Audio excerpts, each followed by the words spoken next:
Sénégal dafa amoon benn 11 type bu mu footballé au premier tour les 3 matchs de poule am équipe bu mu footballé huitième de finale quart de finale demi-finale avec des joueurs yoo xam ni comme ni mu ko waxee woon la fois dernière interchangeable c'est-à-dire que équipe bi on a la chance que ku absenté keneen remplacé la mais y avait des joueurs yoo xam ni ñoom ils étaient là c'est-à-dire que en bonne forme ils ont leur place quoi acquise mu am ci ku mel ni Crépin Diatta ma ñëw ci classement bi mu absenté absence boobu noonu wala boog le classement de manière générale naka nga koy analyser avec l'absence de Crépin l'absence de Kalidou Koulibaly deux titulaires indiscutables bonne analyse nga def ci absence bi nga xamante ne nii am na mais aussi 11 de départ bi nga xamante ne nii Pape Thiaw démarré na ko le match avec Mendy au niveau des buts arrière droit ñu am Antoine Mendy défense les deux axes centraux ñu am ki nga xamante ni mooy Moussa Niakhaté ak Mamadou Sarr arrière gauche ñu am El Hadji Malick Diouf au milieu ñu am Idrissa Gana Gueye am Lamine Camara am Pape Gueye au niveau de l'attaque ñu am Elimane Ndiaye bokk Sadio Mané ak Nicolas Jackson bonne analyse nga def ci 11 de départ bi nga xamante ni Pape Thiaw daf ko concocté. comme li nga wax effectivement xam nga dugg si nañ ci match bi mais avec des absents parce que amoon nañ Kalidou Koulibaly qui était suspendu pour la finale. Habib Diarra qui était suspendu pour la finale ak Crépin Diatta bi nga xamante ni de dernière minute bokkul ndax dafa feebar et bu ñuy xool quart de finale ak demi-finale yëpp ñett ñiy tudd ñëpp ils ont participé ci match yooyu Kalidou Koulibaly moo footballul woon ndax amoon na benn carton rouge mais Habib Diarra il était un élément important de notre milieu de terrain parce que ba ñu demee ci yenn match yi moom dafa ñëw avec une blessure à la Coupe d'Afrique mais après dafa dugg ci rotation ba gagner sa place de titulaire moom moo doon composer le milieu avec Pape Gueye ak Kalidou Gana Gueye derrière Koulibaly xam nañ ni c'est le capitaine de l'équipe nationale du Sénégal et surtout Crépin Diatta foofu dama ci bëgg a taxaw parce que Crépin ci man il fait partie des 3 meilleurs Sénégalais de la compétition Crépin il a fait une Coupe d'Afrique exceptionnelle dans son jeu parce que nit ñi bu ñu koy fàtte Crépin ci formation am ce n'est pas un latéral Crépin ba muy doog a ñëw équipe nationale surtout équipe nationale jeunes yi Crépin c'était un meneur de jeu un numéro 10 yenn saa yi mu dugg excentré ba ñu bëri dañ doon wax ni sax c'était le nouveau Sadio Mané mais au fil du temps avec la capacité bi mu am ñu gis ni ba mu nekkee Monaco on l'a fait jouer en latéral même Aliou Cissé quand il y a eu le départ de Sabaly moo ko intronisé woon en latéral ñu dem ba gis ni Crépin Diatta dafa jël mbubbu latéral boobu noonu ba pare di ko football nag avec une intelligence boo xamante ni ak surtout capacité technique yi nga xamante ne am na ko Crépin Diatta c'était un élément essentiel du dispositif de Pape Thiaw maintenant foofu li ci am solo mooy li nga wax sànq on a des profils interchangeables mooy tey ji Sénégal am nañ luxe am une équipe boo xamante ni mën nañ teg ñaari 11 El Hadj Diouf mu ngi ko wax mu ngi ne aujourd'hui le Sénégal suñu banc de touche c'est une équipe nationale titulaire ci beneen dëkk beneen profil encore bu ñuy ñëwaat mooy ci profil interchangeable yooyu da ngay xool le match de Mamadou Sarr ça il faut le souligner Mamadou Sarr c'est sa première compétition avec le Sénégal moom muy doomu Pape Sarr bi nga xamante ni bokkoon na ci génération 2002 bi mais le gamin il a 20 ans il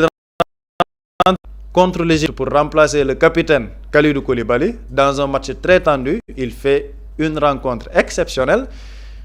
nekk ci charnière centrale bi avec Moussa Niakhaté et loolu ñëpp ñu seetaan football lu yàgg wala football xam nañ il est très difficile d'avoir des automatismes bu fekkee ni da nga ñëw en cours de compétition wala nit ki li ngeen footballandoo yàggul mais on a eu l'impression que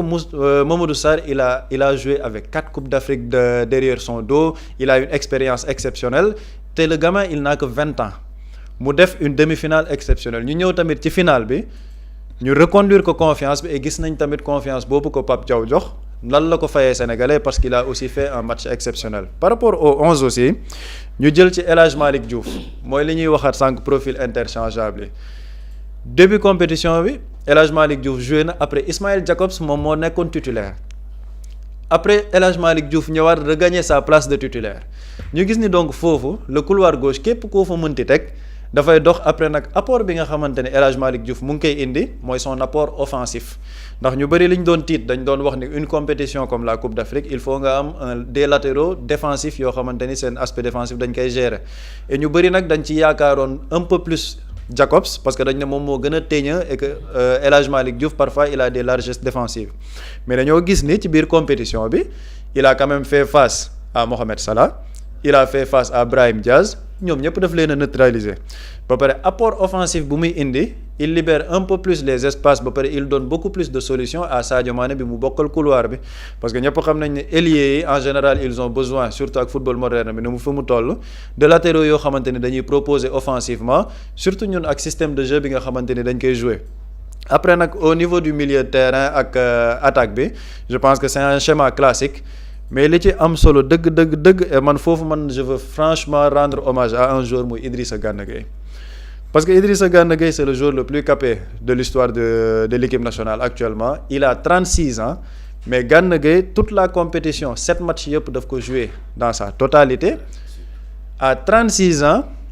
mu nekk suñu sentinelle mais Gana Gueye les efforts physiques yi nga xamante ni daf koy dépenser dans la récupération dans les passes dans le jeu tempo bi nu mu koy gérer c'est-à-dire que Gana Gueye à 36 ans on a l'impression que moom il a 20 ans dans son jeu mu nekk aussi un leader boo xamante ni super important pour les joueurs yi ko wër tey jii boo amee un milieu terrain boo xamante ni nga am un Pape Gueye un Lamine Camara bu gëstoo ci ginnaawam gis un Gana Gueye automatiquement il est rassuré parce que ñu bëri dañu naan à 36 ans est-ce qu'il y aura cette débauche d'énergie mais da ngay xool Gana Gueye li muy def ci terrain par rapport ak couverture ak ni muy gratter ballon yi ñëpp xam nañ ne loolu ci footballam la parce qu'on l'a longtemps suivi mais Gana Gueye dans cette compétition il a montré aujourd'hui l'importance pour un joueur de football am hygiène de vie bu baax am un cadre professionnel mais surtout équilibre bi mu doon jox suñu milieu de terrain maintenant nag ci kaw nag par rapport au classement xam naa dinañ ci gën a ñëw notre Sadio Mané national bi nga xam ni vraiment c'était sa compétition c'était sa Coupe d'Afrique beneen joueur boo xam ne tamit il faut le féliciter mooy Jackson parce que maa ngi di nuyuwaale sama waa kër au passage ñoom chaque jour dama leen doon wax ni Jackson final bi ci la ko nit ñi di jàpp wala ñu bàyyi ko parce que dafa tàmm di rater occasion mais Jackson dans ce qu'il a proposé ci final bi dans le jeu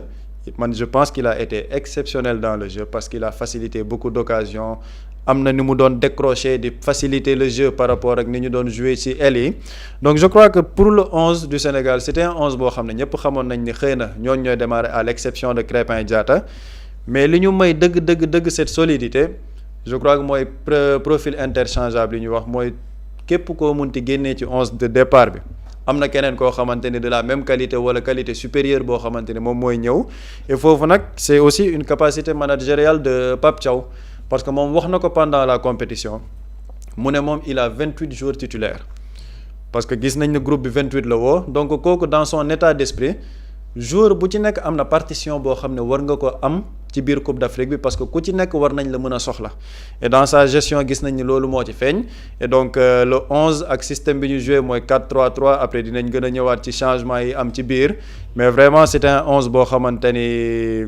moom la nit ñi doon xaar c'était un 11 logique et gis nañ ci tamit attentes yi ñu ci amoon ñoom wane nañ ko ci biir terrain bi avec la maîtrise du jeu la maîtrise du ballon ak tey ji li nga xamante ni wane nañ ko ci final bi. am na solo Pape Samba Seye et ci classement bi l'absence de Crépin beaucoup pensaient que c'était une blessure mais ci cours match bi il y a des informations yi nga xam ne ñëw na je pense qu'avec la complicité de la régie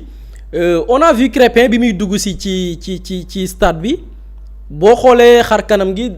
tu sens que la personne n'était pas bien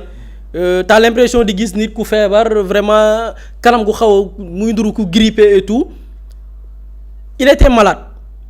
peut-être on se dit que normal nit kuy compétir et puis war nga mën a feebar quoi beaucoup même pensaient que blessure la parce qu'il a joué beaucoup de matchs boo xoolee li mu noppalu ci compétition bariwul il a joué presque tous les matchs peut-être ñëpp dañu jàppoon ay charges musculaires la alors que non il était malade mais du woon cas parce que pourquoi du woon cas yàgg nañu gis ay joueurs di football mais ñu feebar ci digg bi lu leen mën na grippe mën na leen dal nit lañ ay doomi aadama lañ mais on voit que c'était pas seulement Crépin y avait Ousseynou Niang aussi ci moment bi ñuy entraîner ci biir pelouse bi moment bi ñuy échauffé woog yooyu noonu l'échauffement d'avant match moom it joueur mi jagadee ko génne ko ci terrain bi ñu ne y a un autre cas ñu yaakaar ni fa la yam Pape Matar Sarr ñu bari gisuñu ko waaye gis démb am ko naan Pape Matar Sarr fu mu nekk on le voit nulle part Pape Matar Sarr aussi on apprend que dafa def malaise mu nekkaat troisième cas ñu demaat ba ci biir déggaat ni l'un des membres du staff de l'équipe nationale Lamine Diatta l'ancien international de la génération de 2002 moom it dafa def malaise mais loolu est-ce que lu ko mën a expliquer beaucoup même disent que est-ce que fédération sénégalaise de football ok on se contente du sacre après nañu dikk ci biir match bi mais ba tey on est ci biir match bi nag bi ñu yeggee ci stade bi war a jàmmarloo des absents yoo xam tey Pape Matar Sarr mën nañu valoir beaucoup de satisfaction peut-être bu disponible woon à n'importe quel moment du match mënoon nga ko soxla Ousseynou Niang joueur bu virevoltant la il débauche beaucoup d'énergie ñu ne la avant le match mais kii dafa malaise kii dafa feebar loolu est-ce que warul jur tey xel par rapport ak ba tey ci l'avant-match mais aussi l'organisation et la sécurité même des joueurs.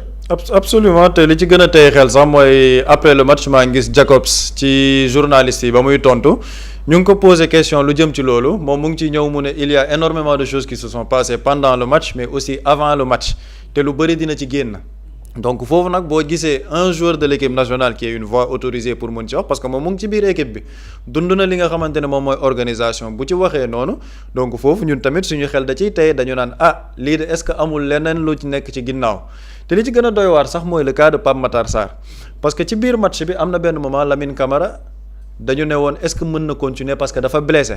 mais Pape Matar Sarr est parti à l'échauffement Pape Matar Sarr demoon na échauffement donc ñu jékki saa ñu ne ñu Pape Matar Sarr dafa def malaise loolu day xaw a tey xel tuuti ñu gis ne un membre du staff muy Lamine Diatta tamit même chose il était évacué à l'équipe nationale à l'hôpital ñu bëri nag ñu ngi ko doon wax avant le match ne moytu leen jus d'orange yi moytu leen lekk yeeg yooyu mais c'est parce que kenn xamul lu mën a xew ci genre compétition yu mel nii surtout lépp lu jëm ci finale et sànq maa ngi koy wax Marocains ils avaient tout fait pour ne pas perdre cette finale donc xëy na duñ ci xuus trop pour wax ne lii ak lii moo ko indi mais tey na xel trop surtout bu fekkoon ne sax dañ ne la xam nga yaa ngi koy wax nga ne une blessure à l'entraînement c'est normal une blessure à l'échauffement c'est normal parce que jàpp naa ne tey jii Ousseynou Niang bu fekkee ne dafa blessé benn blessure boo xamante ni xëy na c'est une blessure normale du jar ñu koy wër noonu di ko génnee ci stade bi donc ce sont des images un peu qui interpellent donc foofu xëy na li Jacobs wax ne am na yu bëri yoo xamante ne dina ci génn peut-être dans les jours à venir il y aura des choses qui vont sortir mais ci final bi moom am na yu bëri yoo xamante ne à la limite lu irrationnel yoo xamante ne xew na ci et comme tu le dis Crépin Diatta boo xoolee kanam gi da ngay xam ni Crépin il est affaibli il est affaibli mënul dara donc yooyu noonu yëpp nag day xaw a tey xel xëy na là on va savourer le sacre mais après peut-être il y aura des informations qui vont sortir yoo xam ne dina gën a leeral sénégalais yi ci yooyu am man mi nga xamante ne am naa jaar-jaar ci football bi vraiment ay situation yoo xam ne jàpp naa ni tey na xel trop parce que bu doon benn joueur la dal wala benn membre délégation bi à la rigueur ñu ne waa lii jarul ñu ciy xalaat mais si c'est plusieurs personnes qui sont touchées foofu am na lu ci mën a tey xel. et man j'interpelle directement ñi nga xam ne ñooy la fédération sénégalaise de football et je pense que il faut pas se laisser faire pour man on doit pas se contenter parce que jël nañ coupe ok ferveur beeg yëpp après gàttandu bi kontaan nañ bëgg nañ mais il va falloir qu'on pose des actes yoo xamante ni ce genre de choses du mën a reproduire accuser wuñu kenn tuumaaluñ kenn mais y a des choses quand même bizarres comme ni nga ko waxee des choses yoo xamante ni irrationnelles nit wala xel mënu ko nangu des joueurs wala boog 5 membres du staff ou bien de l'effectif sénégalais ñu ne diw dafa def malaise kii dafa feebar avant match bi kii moment bi ñuy échauffé wala ko gars yi dagajee génne ko donc pour man ça doit interpeller nos autorités ou bien surtout les fédéraux qu'on mène des enquêtes quand même qu'on mène des enquêtes par rapport ak li nga xamante ni am na bu dee dara amu ci ñu xam mais bu dee am na lu ñu am lu ci xew je pense que pour que ñu mën a xam pour préparer wu pour les autres échéances yi nga xamante ne nii mi ngi ñëw maintenant ñu ñëw dans le jeu ci biir match bi. Il y a pas mal de retournements de.